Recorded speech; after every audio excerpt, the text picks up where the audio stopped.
I'm live yet. Let's mute everything. Uh-oh. There we go. Got it in time. Alright, we should be live. YouTube says we're live. Rumble says DVR. But I've already posted on X, so people should be joining soon. Let's clear out of this stuff. Make sure we don't have any extra noise. So, happy Wednesday, December 3rd, 2025. This is episode number 18 of Addressing the Issues. Hope everybody's having a good day. So before we get started, Spotify Wrapped for 2025 came out today, and I'd love to hear who your number one artist or number one song of the year this year was in the chat. I'll tell you mine. My number one artist was Juice WRLD again. That should shock probably nobody I know. And my number one song was Party Girl by Kinola, but I would like to hear all of yours. So if y'all want to throw those in the chat, I'll be sure to either comment on them or maybe rate them. Maybe 1 out of 5 stars. That'd be funny. But yeah, we'll start off with a huge congratulations to Matt Van Epps for winning Tennessee's District 7 last night. He defeated the person who actually hated almost everything about her district, citing country music, honky-tonks, pedal cars as things she disliked. Basically all the things that make Nashville, Nashville. So she spoke fondly of defunding the police, in a city that when I traveled through less than a week ago, had more than enough work for their police to do. I saw one DUI incident, which they had to close 4 lanes of the Interstate for. And I saw 2 cars street racing in which the police were in hot pursuit of. So I don't think they need to be defunding the police in Nashville, at least from my experience. So congratulations, Nashville, for picking someone who will let you continue to be you, even if it is a little funky, in my opinion. And I mean that in the nicest way. I like Nashville, but it's a little funky, but that's all right. That's what we like in America. So on to a continuation of Wednesday's story. Last Wednesday, there's a twist with the DC terrorist that he may have been blackmailed by the Taliban. The Daily Beast reported that the terrorist's family in Afghanistan could have been threatened by Taliban operatives if he did not comply in attacking National Guardsmen at the Capitol. The article cited a Taliban unit called Yarmouk 60. I'm probably pronouncing that wrong, but a unit tasked with hunting down Afghans and their families who helped the United States during the global war on terror. This unit allegedly killed another Afghani's family after he tried to flee to Germany himself, so this wouldn't be the first instance of Yarmouk 60, apparently, allegedly. But unfortunately, this doesn't change my mind that he was a terrorist, as his actions were terroristic. And even more unfortunately, this was probably all avoidable. In my opinion, we probably never should have worked with the Afghans in the first place. While we worked with them, opium production skyrocketed. We defended people with children solely used for exploitation, as troops were told it was part of their culture. You can't be okay or work with that kind of culture, in my opinion, but that is what they were told to do, and they followed orders. Some of these translators led U.S. troops in the ambushes, and intel said that Osama bin Laden was in Afghanistan when over half the time, possibly, he likely was in neighboring countries, leading our troops on a wild goose chase across Afghanistan. It was also avoidable by not allowing a single Afghan national here during Operation Allies Welcome. The whole operation was a mistake. And now we're left to clean up the mess. And for the case of Sarah Beckstrom and the 13 service members of Abby Gates' families and friends are left to pick up the pieces. So you can see how big of an issue that Operation Allies Welcome was, or Allies Refuge, if you want to call it that. And we're still left to deal with that mess today. In another news story, Palantir is working with ICE.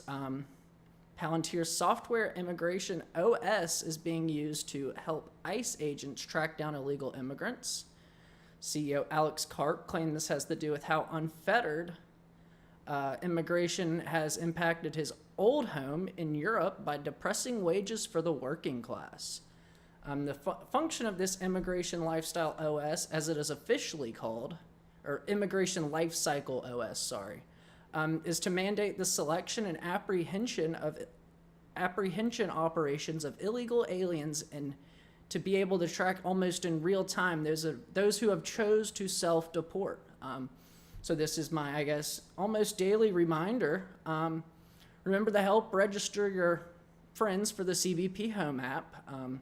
They will get $1,000 and they will have the chance of coming back at some point. Unlike if they do not, they will never have the chance of coming back. So the goal of Immigration OS is to target the worst of the worst first and effectively. So hopefully this can expedite the process of entirely, returning the upwards of 20 plus million illegal immigrants home to their country of origin. You agree with Trump, get them out in the Somalis too. I mean, I don't say I disagree with you. But yeah, this is another reminder. If you want to like, comment, subscribe, follow, I'll be more than willing to talk to you in the chat. I'm keeping up with it pretty well now. But yeah, if you want to like, comment, subscribe, share this with anybody you think that may want to watch, may need to be caught up to date with the news. I do this every day. It's 4:45, Monday through Thursday.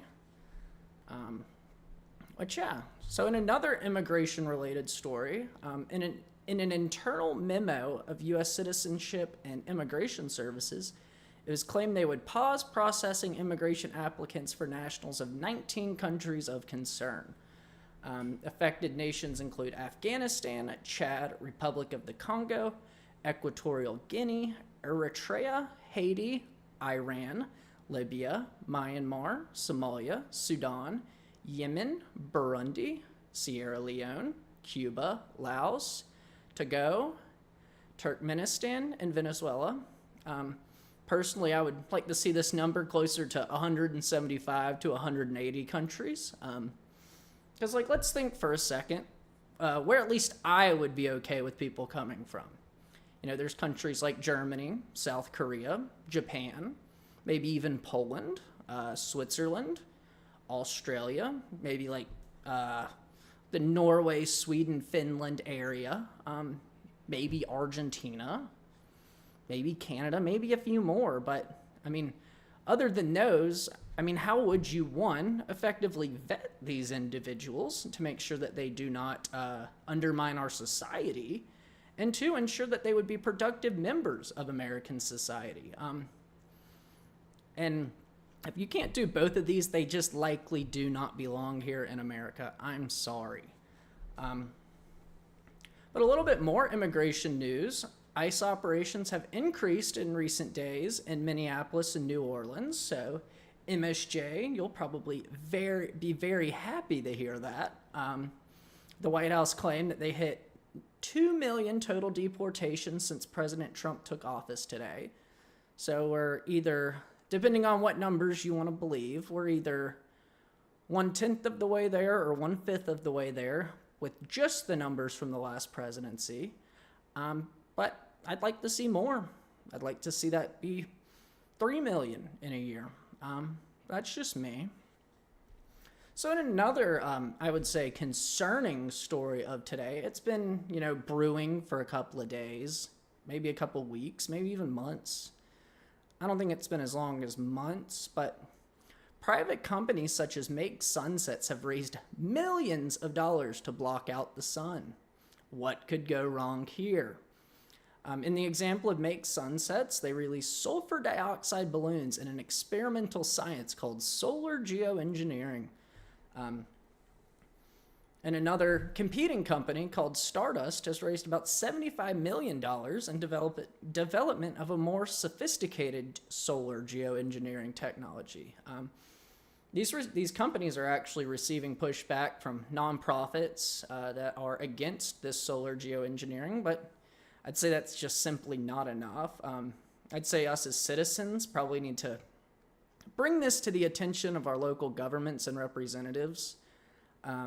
States such as mine, in Florida, Louisiana, and Tennessee have banned the practice of geoengineering. And the EPA is already conducting internal reviews of these solar geoengineering practices, companies, stuff like that. They're looking into it. I don't know if that's going to be enough. I think we probably should call our legislators and make sure that it's banned. But the goal of these companies is to reflect sunlight away from the earth to prevent heating. Rather interesting. This is considered to be a cheaper method than removing the carbon dioxide from the air from them. I would say this is wrong in two ways. A, it's completely free to stop deforestation and just let the trees continue to grow. It's completely free. You don't have to pay for an axe or a chainsaw. You just don't do anything. And those will turn carbon dioxide into oxygen, believe it or not. But it's also insane to think that adding more pollution to the air than is already there does anything substantial other than adding more pollution to the air. So my advice for you guys, I'd say go ahead and contact your local official and plead with them to outlaw this practice of geoengineering, solar geoengineering, all of them. And my advice to these companies is to stop trying to play God. You're likely doing much more damage to our environment than helping. As one of these projects is literally named Stratospheric Aerosol Transport and Nucleation Project, or they affectionately call it the Satan Project for short. So take that for what you want. But I do remember in my lifetime, even before my lifetime, there was this crusade against chlorofluorocarbons, or CFCs. They were depleting the ozone layer, and it would kill us all. Now, people in the same field are advocating for aerosols to be released into the atmosphere to deplete the ozone layer. So which way is it? If you can make sense of this, I'd love to have you on the show. You can come on this Friday, and you can explain to me why this makes sense, but this seems like the worst idea possible by some rather seemingly shady people. If you want to block out the sun, I guess you are shady. Ha ha ha. I didn't mean that. In other news, Jack Smith has been subpoenaed by the House Judiciary Committee today for his time as special counsel. The subpoena includes all documents and communications from his time working after being nominated by AG Merrick Garland. According to the subpoena filed by Representative Jim Jordan, Jack Smith is expected to appear before the committee behind closed doors on December 17th. Jack Smith has previously offered to testify in a public setting, but due to the rules, this would have only limited questioning for up to 5 minutes. Behind closed doors, the House Judiciary Committee can question him one time or at one time for up to 1 hour.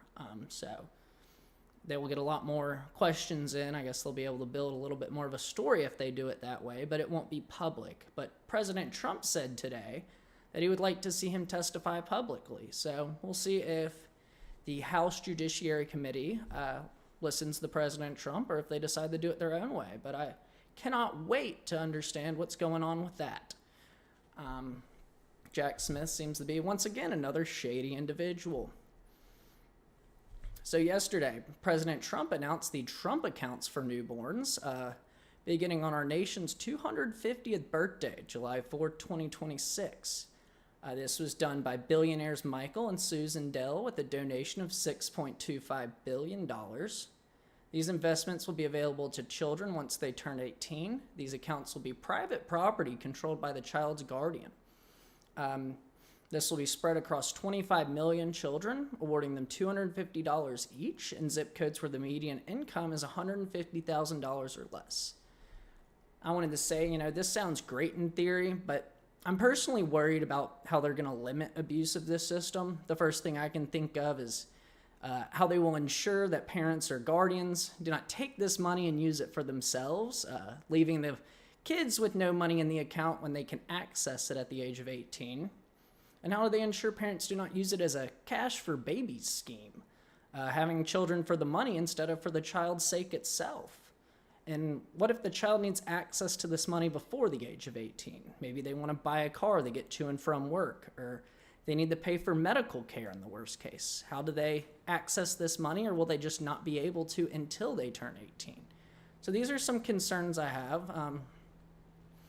But I love the idea of giving the kids a chance from the start, but I'm concerned with the possibility of abuse by parents, and that the kid will not have access to the money when they need it, especially when they need it most. If it is medical care, something like that, they should be able to reach into this a little early and make sure that they can at least get to spend the rest of it alive.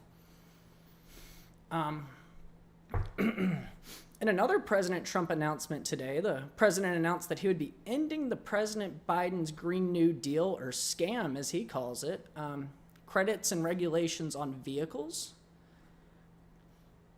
So the goal of this is to not only lower production prices for companies, but to lower prices at the point of sale for consumers. Along with this came the announcement that Ford would be investing $5 billion across its Kentucky and Michigan plants as well during this conference, along with other companies at different plants in different states. It will cost more money to administer the program than the kids will receive. I think that likely could be the case. I guess that seeing that this is all donated money, it could be, not my problem territory. But I also think, like, when this kid is promised this money and he doesn't receive it, it will cause family drama that might not be able to be repaired. And that's obviously third, fourth order consequences. But if the money's gone, it might cause, family tensions into the future, unfortunately. But yeah, they're going to, like I said, there's going to be $5 billion across Ford's Kentucky and Michigan plants, and other companies are planning on doing similar investments at different plants in different states. But this looks like a real solid step to bringing manufacturing back to Americans, providing jobs to Americans, and jobs that Americans can be proud of once again. And another interesting part of this was full interest reduction on loans for cars. I thought that was rather, good for the consumer. Makes everything more affordable when you're not paying as much interest. But yeah, this also cuts the bureaucratic red tape on car production and will make cars more affordable and bring production back finally to America. We lost a lot of it through NAFTA. It went north to Canada, south to Mexico, across the sea to China, across the sea to Japan, across the sea to India. But now we're starting to claw it back, and these are going to be jobs that people are going to be able to be happy with. They're going to feel fulfilled doing them. They're going to have something that they create once again, and that's going to feel real good for a lot of Americans. And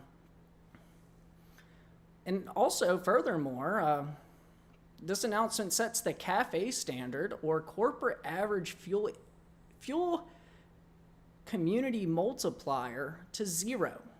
Meaning that there is no longer a penalty for purchasing a gas-powered vehicle as opposed to an electric vehicle. Meaning we can use engines again. It's going to be really fun, guys. I've